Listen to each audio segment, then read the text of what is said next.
أعوذ بالله من الشيطان الرجيم بسم الله الرحمن الرحيم اللهم كن لوليك الحجة ابن الحسن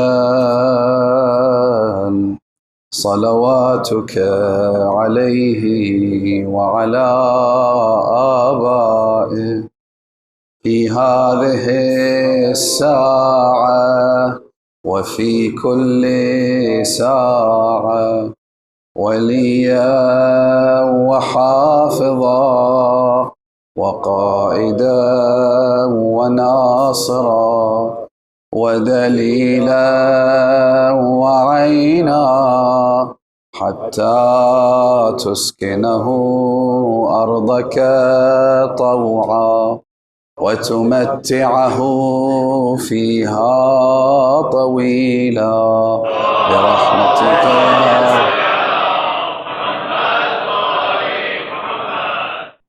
For the hastening of the reappearance of the Master, the Savior, the Avenger, Al-Hujjat ibn al-Hasan al-Askari, recite a louder salawat ala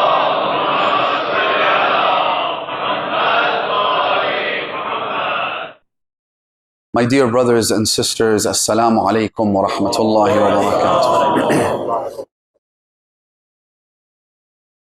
Al-Shaykh Abu Abdullah Muhammad ibn al-Nu'man, known as Al-Mufid, who was born just 7 years after the end of the lesser occultation of the Imam of our time, delivered a series of lectures, talks, sermons in which he would address a gathering of the Shia of the Ahlul Bayt in a house on the outskirts of the city of Baghdad. And in those gatherings, Al-Shaykh al-Mufid, who, as we said last night, was one of the most influential and senior scholars in the history of the Shia faith. He provided the audience with gems of wisdom, traditions and words from the Imams of the Ahlul Bayt, the Holy Prophet and his immaculate household, in no particular order or theme. The idea was to present the audience with selected narrations, each of which had its own significance and importance, as well as relevance to the lives of the Shia. Some of those traditions were ethical in nature. Some had to do with our matters of belief and creed, and everything in between. I recited to you last night one of those narrations, and we discussed that particular tradition. I'd like to continue on that theme and read to you another hadith that Al-Shaykh al-Mufid recited to his audience in that holy month of Ramadan almost 1,000 years ago. Shaykh al-Mufid, by the way, lived until he was well into his 80s, and eventually, when he passed away, he was buried next to his teacher Ibn Quluwayh. Can anyone guess where that is? The burial place of Al-Shaykh al-Mufid is right next to the sacred shrine of Imam Musa ibn Ja'far and Muhammad ibn Ali al-Jawad. And now every time the followers of the Ahlul Bayt visit that majestic shrine in Kadhimain, they also pay their tribute to Shaykh al-Mufid and his teacher Ibn Quluwayh. So the hadith I've selected for you tonight is from the 5th majlis, the 5th gathering that was held, and the hadith number is hadith number 10. Al-Shaykh al-Mufid narrates, and this hadith, by the way, is also found in other collections of hadith, including a book by Shaykh al-Mufid's teacher, who was Ibn Babawayh al-Saduq, in his famous book Kamaluddin, or as Allamatul Majlisi calls it, Ikmaluddin. The book is known by both names. The reason I'm giving you all these references, by the way, is to connect you to these books. It's important for us to go back to the original, unsullied, pure and unadulterated spring of knowledge that is the words and wisdom of the Holy Prophet and his family. Brothers and sisters, Shaykh al-Mufid himself narrates in that same book, Al-Amali, a hadith from Imam Al-Baqir alayhi salam.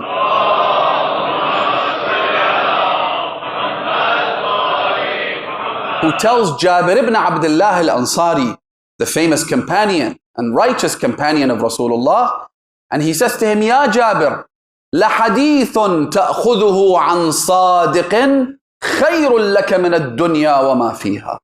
One hadith that you acquire from a truthful person. يَا أَيُّهَا الَّذِينَ آمَنُوا اتَّقُوا اللَّهَ وَكُونُوا مَعَ الصَّادِقِينَ. Who are the Sadiqeen? The Ahlul Bayt. The Imam says to Jabir that if you take one hadith from one who is truthful, meaning from an Imam, or from a truthful transmitter of hadith, one of the companions or pious scholars, a hadith you acquire from them is better for you than everything, than this world and everything that's in it. One hadith can alter your path entirely, can change the course of your history. One hadith can inspire you to be a better human being and to create a better world around you. One hadith often illuminates your mind and your soul. So the Imam says, try and acquire these hadith. This is why, brothers and sisters, we have traditions. For instance, a hadith by our sixth Imam, who says that if you want to know, listen carefully to this. This is a key metric that allows you to evaluate scholars and preachers and speakers. The Imam says, اعرفوا منازل شيعتنا. If you'd like to know the ranks and stations of our followers, you need to examine how much they quote the Ahlul Bayt.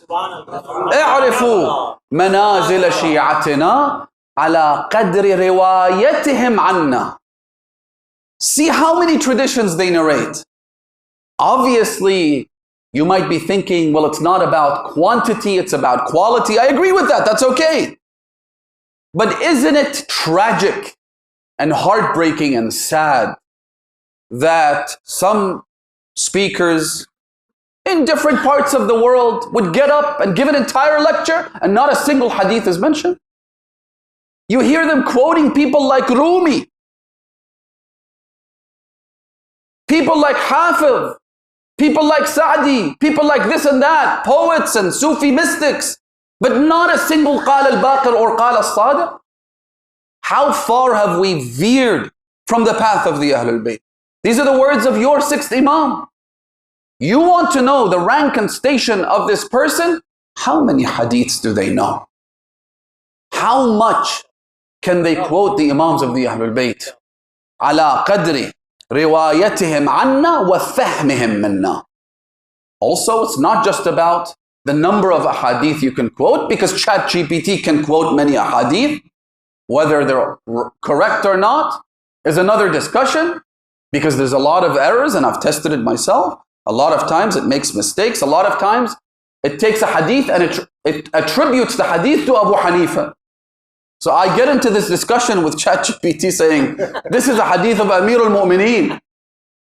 And the response I got was, yeah, well, maybe Abu Hanifa was inspired by one of the words of Ali ibn Abi Talib. We don't know. So it makes a lot of mistakes, and you need to be very careful in acquiring religious knowledge from it. It's a tool, just like a computer or a keyboard or a mouse. You can use it, but don't rely on it when it comes to these existential and religious matters. So the Imam says, على قدر روايتهم عنا, how many ahadith they quote, and also وفهمهم منا, and how much do they understand? How much do they apply these ahadith? And so Al-Allamatul Majlisi, he has an entire chapter in his magnum opus, the magnificent and majestic work known as Biharul Anwar. He has an entire chapter called Babun fi Fadli Kitabat al-Hadith wa Riwayatih. The chapter or the book on the merits and virtues of preserving hadith and writing of hadith. This is why when Shaykh al-Mufid sat with his brothers of the Ahlul Bayt of the day, he would dictate the ahadith and his students would write them. They would preserve them so that you and I could come and gather around in another month of Ramadan to benefit from these ahadith. So going back to the hadith that I mentioned, that I would like to present to you tonight, as I said, Majlis number 5, hadith number 10. عن الصقر بن دلف عن الجواد. Someone says, I came to the 9th Imam and he asked him a question. The question was, why was the title of Al-Qa'im given to the 12th Imam? Ajjalallahu ta'ala farajahu.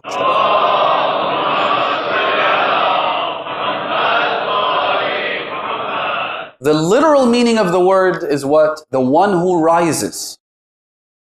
But why is he called the one who rises? The Imam responded. He said, لِأَنَّهُ يَقُومُ بَعْدَ مَوْتِ ذِكْرِ. Because he rises after the death of his remembrance. In other words, no one knows him anymore. No one remembers him. No one talks about him. He is someone who was alive and well, with his remembrance in the hearts of millions and millions. But there will come a point when that remembrance, when that existence in the hearts will be erased. We seek refuge in Allah. بَعْدَ مَوْتِ ذِكْرِهِ. And this next statement is even more dangerous, more terrifying. وَارْتِدَادِ أَكْثَرِ الْقَائِلِينَ بِإِمَامَتِهِ. And he will rise after those who used to believe in him will abandon that belief. The Imam says, أَكْثَرِ الْقَائِلِينَ. The majority of those who believed in him will abandon that belief. I'll finish the rest of the hadith and then discuss these points. So Saqr says, I asked the Imam a follow-up question. وَلِمَ سُمِّيَ الْمُنْتَظَرِ. The title Al-Muntadhar, which means the one who is awaited. Why is that given to him? The Imam said, لأن له غيبة تكثر أيامها. Because he will have an occultation that will last many, many days. ويطول أمدها.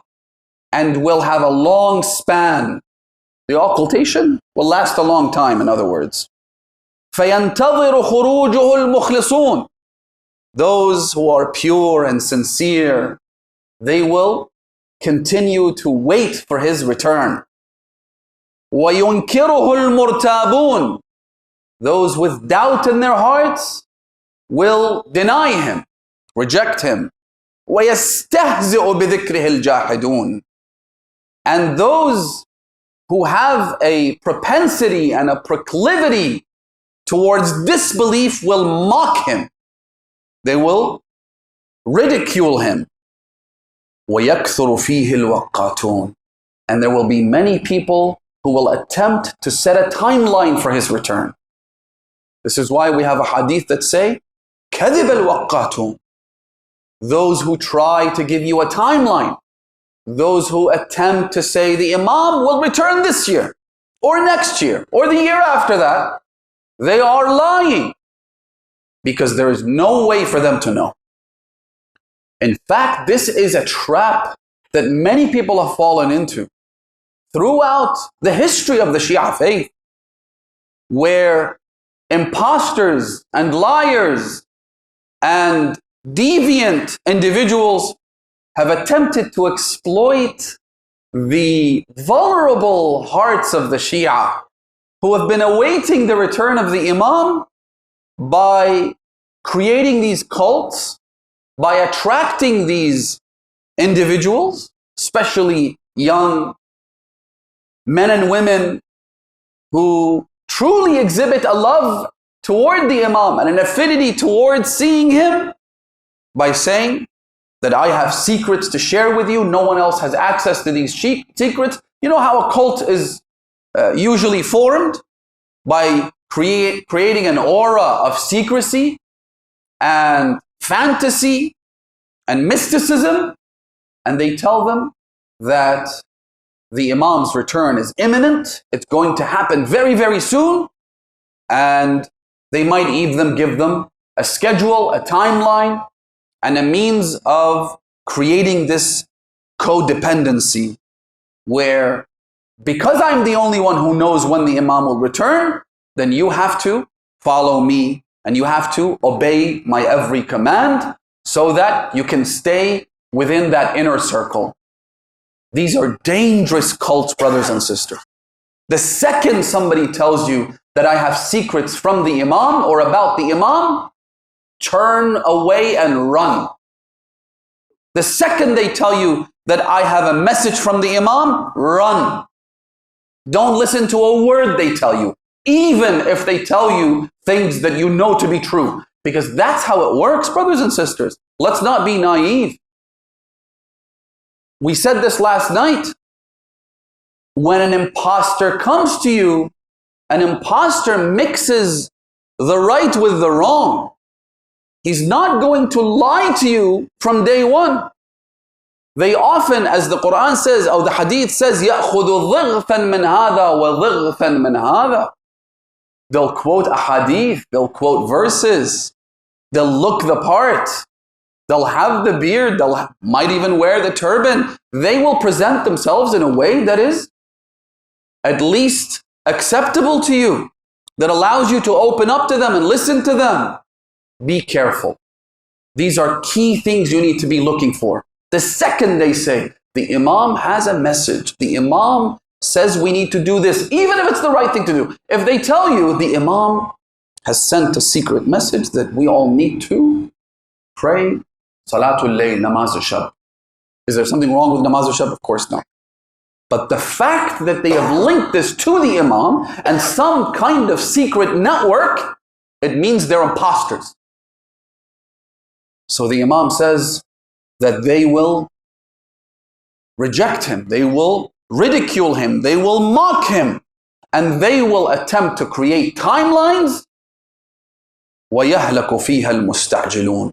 And those people who are hasty, those people who don't wait for the right time that Allah subhanahu wa ta'ala has chosen, they will perish. Don't be hasty. Don't say that, well, such and such happened. Isn't this part of the signs prior to the reappearance of the Imam? Maybe, maybe not. It's not your job or my job to decide whether the return of the Imam is imminent or not. I should prepare for the return of the Imam as though it will happen tomorrow. Yes, but for me to use certain events that take place around the world as indicators of the imminent return of the Imam is a big mistake. وَيَهْلَكُ فِيهَا الْمُسْتَعْجِلُونَ وَيَنْجُو فِيهَا الْمُسْلِمُونَ أو مُسَلِّمُونَ. The Imam says the only ones who will survive these dark, turbulent, rough waters that we described last night are the ones who are submissive. They wait and they anticipate and they prepare. They do all the things they're supposed to do as if they're about to be called tomorrow. Like a soldier. I'm sure you've heard examples like these. A soldier, a reserve army soldier, is always ready. They even have their backpack. If they're called upon to go to battle, they don't need to start training because they've already trained. They've already prepared themselves. They've even already said their goodbyes. Everyone expects them to go at a moment's notice. So be ready to go at a moment's notice. The preparation has to happen. We have traditions that talk about very specific things even. I don't want to mention them here because I don't want people to get confused and to start doing certain things, but very, very specific acts of preparation for the Imam. For instance, do you know how to ride a horse? It's good if you could. And I know people who are training, they learn the skill so that maybe if the time came and the Imam wanted them to become horsemen, they know how to ride a horse. And there's nothing wrong with that. علموا أولادكم السباحة والرماية وركوب الخيل. The Holy Prophet says, teach your children these three skills: swimming, archery, and horse riding. Or as the Americans say, horseback riding. And so the preparation has to happen. The anticipation has to be there, meaning anticipation is your state of mind. It's you knowing that it could be imminent, and if it is, I'm at his beck and call. لبيك داعي الله. Preparation you do outside. It's the things you do. And we'll talk a little bit about that inshallah. So the Imam says the only ones to survive are the ones who are submissive. Like a soldier, waiting for his commanding officer to call him and say, إِنَّ الْمَهْدِيَ قَدْ ظَهَرَ. When the call is made, and by the way, the call isn't a text message that you get. It'll be something so evident and so clear, everyone will hear it. And so these little cults that are created around individuals who claim to have a connection to the Imam, our response to them, or one of the responses we give to the people who fall into this trap, is, how did you know? They say, no, it's going to happen. And our response is, well, when it happens, everyone will know. You won't get like a secret message. You won't get someone knocking on your door in the middle of the night telling you that it's going to happen. No. It'll be so self-evident, the entire world will know about it. It won't be something that's confusing or you'll be unsure or uncertain about. Now, in the era of waiting for the Holy Imam to return, as we said last night, there are going to be people who will try to snatch away your belief in him. As the Imam says, حتى وارتداد أكثر القائلين بإمامه. Most of the ones who believe in him will abandon that belief. نعوذ بالله. In other words, tests and trials will come that will filter out all the ones who are not true to their belief. Is it possible that I'm one of the people who get filtered out? Absolutely. The tests and trials are intended to purify the ones who are truly sincere. Not the ones who go with the flow or swim with the current. Not the ones who happen to be Shia because it's fashionable to be Shia. Or because my parents are Shia. Or because my community is one that I enjoy hanging out with. My friends. Or because being a Shia is something that earns me a living. But I am a Shia because it's the right path to follow. And the tests are designed to remove the impurities, just as they purify gold in fire. You don't purify gold in ice. You have to put it through scorching and high intensity fire.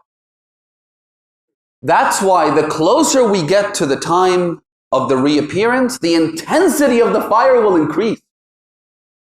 كلما قرب هذا الأمر تحديث كان أشد للتقية. It'll become harder and harder.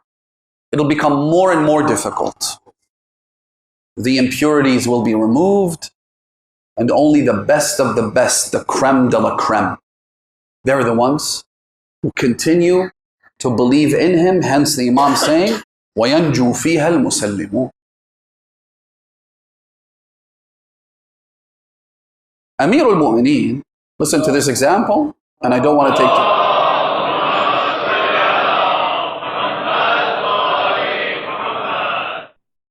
Those who gave him their pledge of allegiance when he became Khalifa, would you say they were good people?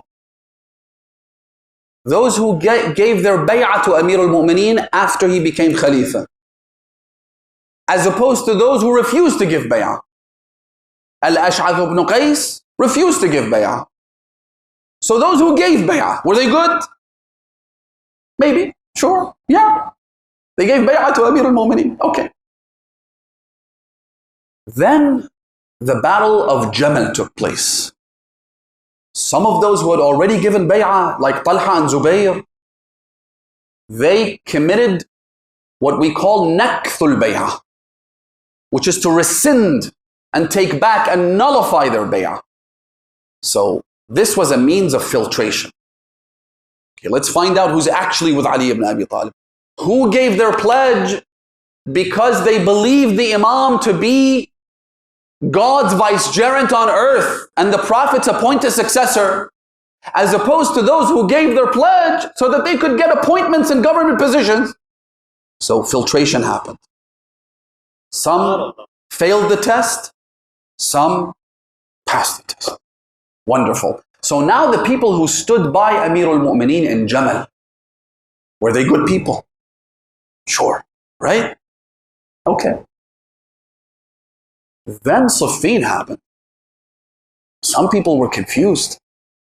And so another layer, another filtration took place. Okay, so now the ones who stayed with Amir al-Mu'mineen in Siffin and fought with, were they good people? Sure, right? They've already been through two trials, two massive trials. Then Nahrawan happened. There were people who stood by Ali ibn Abi Talib in Siffin who left him and became Khawarij. And they fought with Amir al-Mu'mineen in Nahrawan. Would you say the ones who stayed with Amir al-Mu'mineen in Nahrawan against the Khawarij, were they good? They were better, right? They must have been great people. In fact, forget the foot soldiers. How about the commanders of the army of Amir al-Mu'mineen in Nahrawan? Would you say they were good people, having already been filtered several times? Sure. Let me mention one of them. You'll probably know his name. You'll recognize him. The commander of the left flank of the army of Amir al-Mu'mineen in Nahrawan, his name was Shabath ibn Rab'i. Who was Shabath ibn Rab'i? He was one of the commanders of the army of Umar ibn Sa'd on the day of Ashura. And he was one of the people who struck Abu Abdullah. He was the commander of the Imam's army in Nahrawan. And now he's here with Yazid ibn Muawiyah fighting Imam al-Hussein. After 3 incredibly arduous and difficult trials and tests and sets of filtration, he still failed. Is it possible, brothers and sisters, that you and I could be filtered at some point? It's possible. And the possibility alone should terrify us to our cores. Now, what happens when you're terrified? What happens when you're scared? Let me give you another example. Let's say you're walking in a city that is known for its safety record. No thefts take place, no muggings happen. It's a very safe city, right?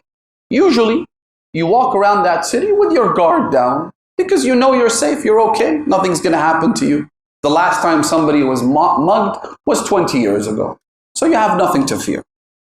Now imagine walking in a city, for instance, I think they say Rio de Janeiro in Brazil, or some of these countries, maybe don't want to mention actual countries, but some cities are known for muggings.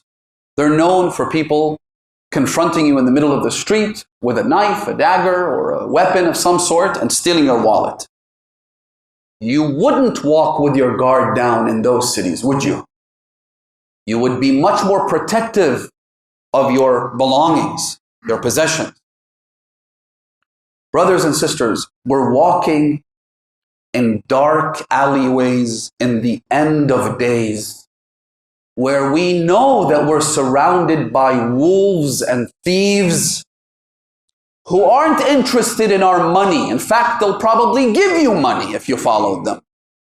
They're not interested in your material possessions. They're interested in your aqeedah, in your faith, in your beliefs, in your creed, in your allegiance to the Imam of your time. That's what they're interested in. Because once they take that, they've taken everything from you. In an environment like this, shouldn't we be overprotective of this aqeedah?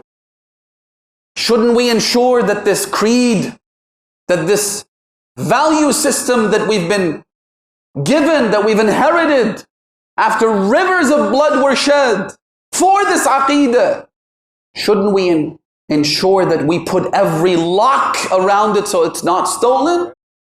Shouldn't we do the same thing with our children? Shouldn't we ensure that they're not exposed to devious and demonic ideas? Why are we so complacent then? Why do we act like someone who's walking in a city known for mugging, but they're just whistling and walking around without a care in the world before they get to their hotel and they look in their pockets and everything's gone? Why do we act so complacent? Why? You see where the problem is? We don't recognize the danger. We don't understand that filtrations are happening. We don't see how many people are abandoning this faith. Yes, alhamdulillah, the Shia faith now is almost 500 million people strong. And there is pride in that. Yes, the remembrance of Abu Abdullah al-Hussein happens across the globe. There's not a country or a city in the world where Imam al-Hussein is not glorified and honored in Muharram and Safar. Yes, these are things that we're proud of and we should cherish and we should try and support even more. We should try and participate in all of these activities. We should try and carve our names in the list of those who served Abu Abdullah al-Hussein in one way or another, even if it's the most menial thing. Even if it's aligning the shoes or serving tea or giving water or whatever it is. These are great things that we see around us. But that doesn't mean that the danger lurking behind every corner is any less detrimental or deadly or lethal. In fact, it's getting worse. Because while our numbers are growing, the danger is also intensifying. The threat is getting worse and worse. And so, be very careful. The Quran says, فَلْيَنْظُرِ الْإِنسَانُ إِلَىٰ طَعَامِهِ. Man should examine his food. But think about it. We didn't need a verse in the Quran to encourage us to look at the food that we consume so that it's free from contaminants. This is common sense. Everybody understands this. Even in the remotest part of the world, and where you have people living in jungles, they'll still examine their food. They won't eat anything. So why does the Quran say this? Imam al-Baqir alayhi salatu wassalam.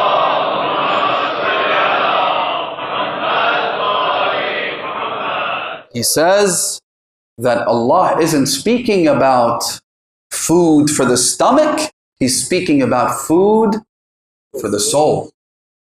إِلَىٰ عِلْمِهِ مِمَّنْ يَأْخُذُهُ. Your knowledge, who are you taking it from?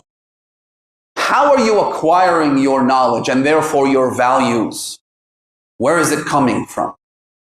Be skeptical. Be, in fact, cynical.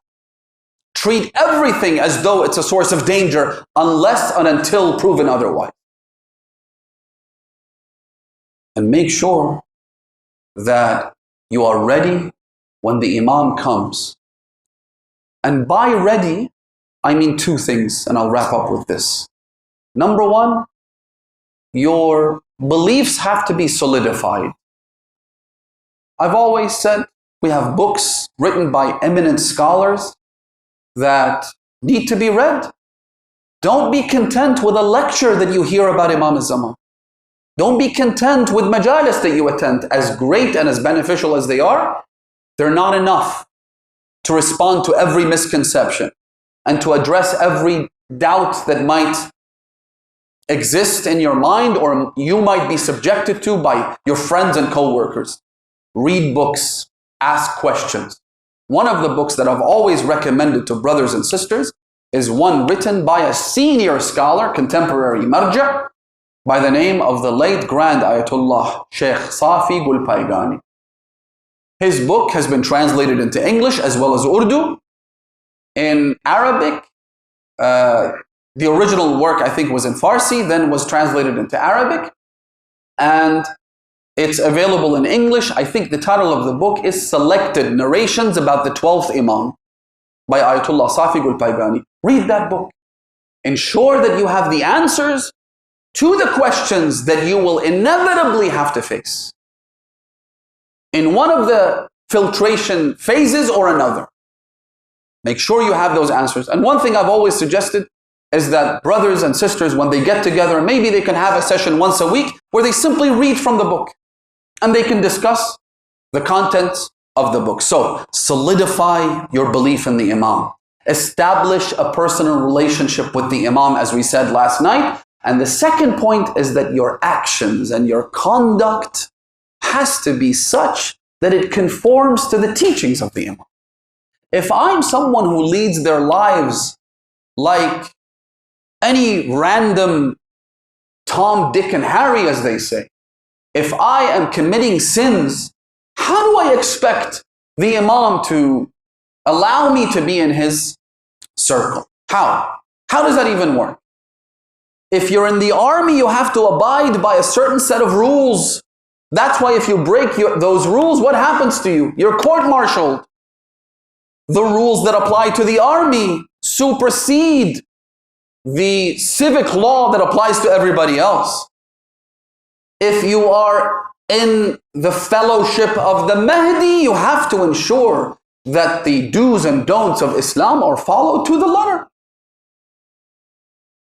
One way to do that is if there is a sin that you're embroiled with, that you feel like you're drowning in this sin, in this dirty habit, stop it, abandon it, quit that, and say to the Imam, I did this for you.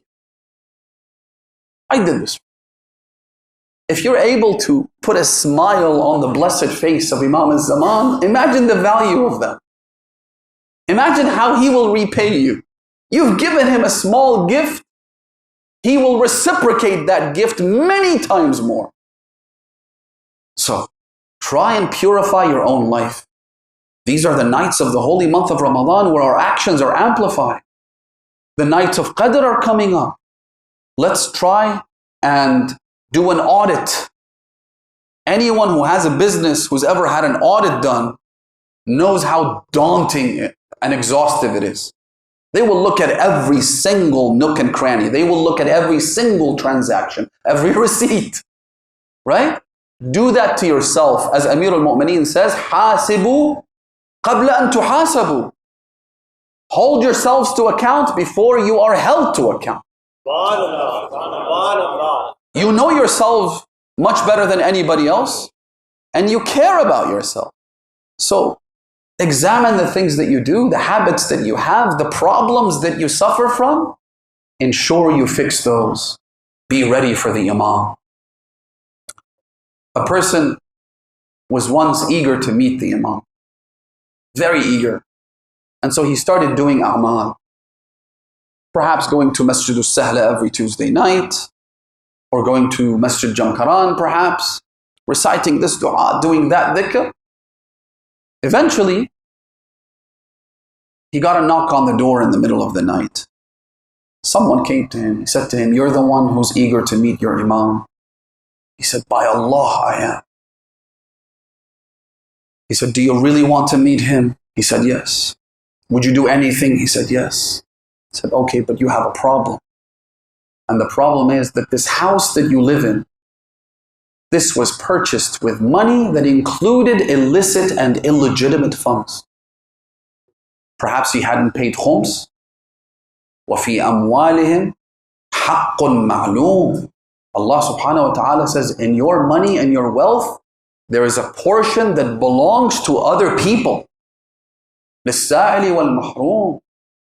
It belongs either to the imam, or it belongs to the poor in your family, or it belongs to the poor within the larger community. In any case, this is not even yours. So he said to him, you purchased the house with money that was illegitimate. He said, okay. He said, you have to give up the house. So he thought about it. You know, they say that the most emotional transaction or emotional decision that anyone is ever involved with is buying their house. And it's the biggest investment that the average person makes, right? The most expensive thing you buy. He thought about it for a while.